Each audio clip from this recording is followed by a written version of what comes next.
if you're like a lot of people, you probably have your own remedies for colds, coughs, and headaches. But what about joint pains, sunburns, even bad breath? One of America's most trusted medical institutions has put together a guide on staying healthy and treating health issues at home. The Mayo Clinic of Home Remedies goes on sale this week. And for more, we're joined by the book's editor-in-chief, Dr. Phillip Hagan. Dr. Hagan, thanks for being with us. Thank you. I'm just fascinated by this book because I love not having to go into the doctor if you don't have to. And some of these remedies are just really neat. And they're quick fixes that you can actually do at home, right? Easy stuff? Right.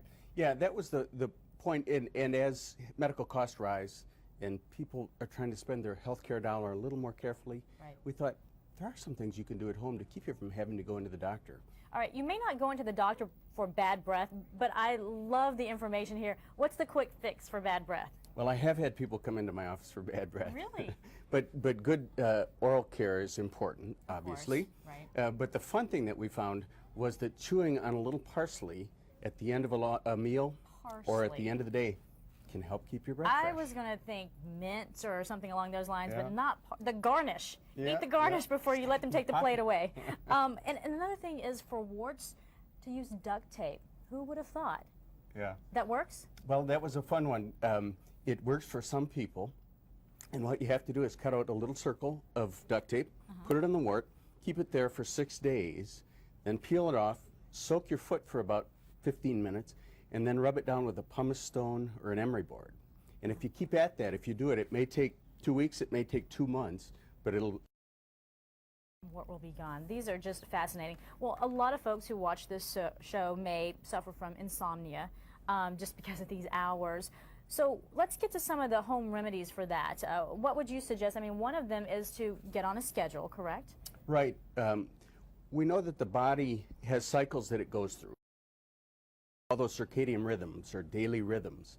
And there are sleepy times during those rhythms. So if you can figure out when your sleepy time is, that's the time it's going to be easiest to fall asleep.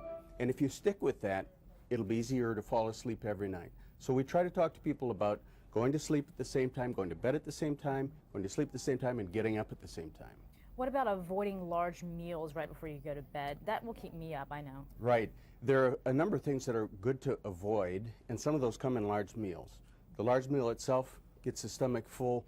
Our body's spending a lot of energy trying to digest the food. Alcohol helps us fall asleep, but we wake up early when we drink it, so it's not a good way to fall asleep. And of course, caffeine. If we go out for dinner and have a cup of coffee afterward, obviously that'll keep us up too. And you say create a quiet, dark, cool environment. I guess that's optimal for sleeping? The body seems to respond best to that. And we know that when we do studies of people that have background noise, you can get a little bit used to background noise, but if there's a lot of background noise, you don't really get used to it, and it does wake us up. A lot of times we're not even aware that we're waking up, but we are. So that quiet room, the dark room, light wakes us up,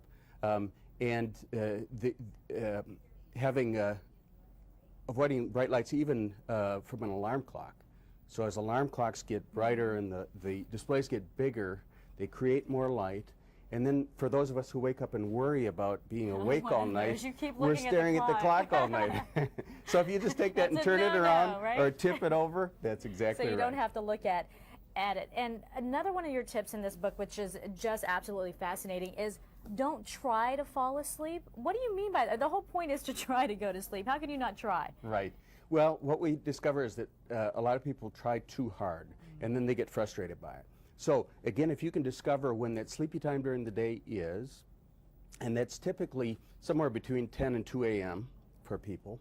And then secondly, if you're lying down in bed and you've been there for more than about 20 minutes, 15, 20 minutes, then get up because you're not falling asleep. Go do something until you feel sleepy, something quiet, typically like reading or listening to quiet music, and then when you start to feel sleepy, go into bed again. Because that really trains your body to know that when you get into that bed, it's sleepy time. Right. Yep. Gotcha. The only thing really we want people to do in bed is sleep. All right. Heard it here from the doctor, Dr. Phillip Hagan. As always, we appreciate your time. This is great information. Thank you. Thanks. The Mayo Clinic's Book of Home Remedies goes on sale this week.